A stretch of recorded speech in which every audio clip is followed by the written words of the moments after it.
Everyone, it's KIREI here for Arden Creative Studio and Happy New Year to you all. This is my first layout for 2026 and I'm using the Vintage Christmas collection. I have got 6 photos and these are from Boxing Day. So I'm definitely trying to get some of those recent festive photos scrapped. So I pulled out 2 of the colours from the premium cardstock. This is the 12 by 12 textured cardstock, and this is the cherry, and I've also got the hunter's green. And I'm just creating 2 photo strips, and I will, of course, distress the edges. And then I'm going to work with that fabulous holly patterned paper that is sitting there. Now, this cardstock, there are loads and loads of colours, and it comes in 12 by 12, and then it comes in your standard A4. That is just a flat cardstock, whereas the 12 by 12 has the linen texture. And what is so lovely with the cardstock is actually the colour, for any of the colours, it's all the way through. So when you distress the edges, it's the colour. There's no white sort of core. Yeah. Anyway, okay. Here we go. This holly pattern paper from the 12 by 12 paper pad, it was really calling out to be fussy cut, and I was like, I definitely need to use it. I'm not sure how, but I definitely need to use it. So I know not everyone loves fussy cutting. I do. Find it really therapeutic, and it's just nice to just sit and just fussy cut, watch a bit of TV, and yeah. So now I did actually go crazy with the fussy cutting, and I did 3 of these large holly clusters, and then I did a couple of small ones as well and a few odd leaves. Here we go. I'm only showing you 2, but I can tell you there is a third one, and then I actually only use one of the large clusters, but that's okay. I can use it for something else later. So my idea is to almost create my 2 photo strips and then create the sort of holly cluster going across the layer.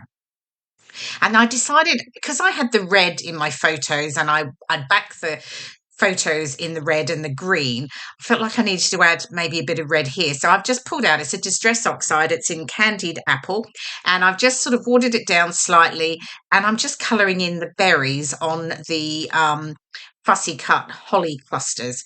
And then, I was just sort of playing around then with the ephemera. So I've got the 2 lamp poles here, and I'd also brought in the baubles. I wasn't completely sure, but I thought, I'll see what do. And this is really part of the process, I find, is just placing things and then just sort of letting it sit and seeing how it looks as I work through the layout. Now I've got 2 more pattern papers here. These are from the 8 by 8 paper pad, and it's that sort of green and that vintagey patterned red. So I just wanted to add a little bit more pattern behind my photos, but I was really sticking to the red and green sort of theme throughout. I didn't really want to bring in any other colours. I wanted to stick to that sort of traditional Christmas red and green. So as always, I'm distressing the edges of the pattern papers, and then I can get those stuck down, and then I can sort of play around with getting everything else placed and stuck down. So I'll get those stuck down, and then we can sort of work with it. Now I played around a bit here because I wasn't completely sure with the holly whether to go with the brighter green colour, because holly is quite sort of subtle. But I thought, you know what, I am going to go with it because I liked the pop of the sort of brighter green that I was bringing into the layout anyway. I mean, I am all for colour. I do love colour. So I felt that sort of slightly brighter green just was a really nice contrast to the holly. So yeah, I decided to stick with it. I did play around off camera with some other colours, but no, I came back to that one. Okay, so now that's down, I can get the photo strips stuck down. I'm just going to add a little bit of foam tape to the top of the photo strips, and then the bottom will be stuck flat, only because I really don't like sticking everything flat on my layout. I always tend to have, there's either foam pads or, I've curved the edges or something like that, just to give me a bit more dimension in my layout. I know it's not for everyone, but it's definitely something I do all the time. I could never have a completely flat layout, though I do look back in the early days when I very, very first started scrapbooking, My layouts are completely flat, really big photos and then very flat. But, it's nice looking back and thinking that's how it evolved over time and you develop your own style. So, so it's certainly moved on considerably since then, though I have to say I probably don't get nearly as many layouts into my albums now because I have so much more dimension in them. Anyway, that's okay. Okay, now I am using the alphabet stickers that are part of the Vintage Christmas collection. And because they're flat stickers, and I've obviously just been talking about, I tend to not like anything completely flat. I'm sticking them here onto this is the bright white A4 cardstock. And then I'm just going to cut around it and creating. So I create my words. So I've got Boxing Day tradition, and then I can raise them on foam pads. So that gives me my dimension. So yeah, there's always a way to get around things with, different products. So here we go. I am just getting the foam pad stuck on the back, and then I can work on getting the cluster down. Now, because I've got those large holly clusters, I did look at the ephemera and go, what shall I add? And I felt like I didn't really need to add too much more. But yeah, it was just one of those things that I thought I just didn't really need to go too crazy with ephemera because I really love those holly clusters and I wanted to make them a real feature anyway. So I just used the 2 lamp poles here. I've got one on the left, and I will tuck, head's coming in. There's going to be another one here. You're completely sorry about that. So I've just tucked in another lamp pole over there to the right of the photos, and the holly leaves are stuck down now, and then I can get my tradition stuck down as well, and then I can sort of start to tuck in the other bits. I've got a few of these cut holly leaves. They were just on the edge of the patterns, and I'm just sort of tucking a couple of extra pieces in, and then I've brought in the rub-on transfers because there were a few green elements. There was some more holly leaves and these little sort of berry type images, and I thought, I'm going to get a few more of those in because that ties into the brighter green that I've used in the background, but also backing my photos. So I'm just sort of working through and seeing where the rub-ons can sit.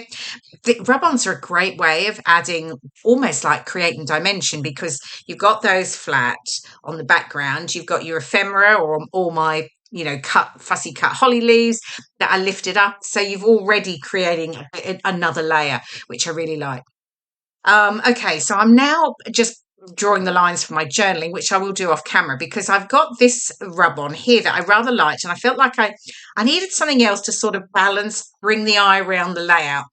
And so I thought I'll use this at the bottom, and I think that will work really well because it creates a bit of a scene. It's the red and the green still. So yeah, so I really like how it looked. But when I took it off, I felt like it feels a little bit like it's just floating, and I'm not, it wasn't, there was something I needed to do anyway. So this is the stage where at this point in time, you can see I'm trying all sorts of things. I've had another rub on there. I've put back on the left because I'm thinking, where does that go? I've got my gold paint out, thinking I'm going to add splatters. Then I go to the enamel dots, and I am using, these are the ones that coordinate with the collection. And I'm just adding a few white enamel dots here, just in the background. But this was the point where I was like, I wasn't quite sure where I was going and what was I going to do, particularly with that rub-on transfer down the bottom. But then I decided I was just going to cut a strip of the pattern papers, the red and the green, and then I was just going to add those to the bottom of the layout. And then that tied into the large, obviously, photo cluster, but it just helped to I guess, anchor that bottom rub on. So yeah, that worked out okay in the end. So that was fine. So you'll see that in just a moment. There we go. And I do add a few more of the enamel dots down the bottom here as well, just a little cluster of 3. And I always work with 3s as much as possible because from a design perspective, 3 is more pleasing to the eye, the odd number. Okay, and then finally, I am going to add some gold splatters. It's obviously a festive layout, so, you need a bit of sparkle. And then I'm pretty much done. I'll add my journaling off camera. I'm pleased with how that came together. I love all the traditional reds and greens. Here we go. Here's the final layout. And then here are some of the close-ups. You can see the detail, the fussy cut leaves and those fabulous rub-on transfers. Anyway, I hope you've enjoyed watching the process video, and I will see you again soon. Thanks so much for watching. Bye for now.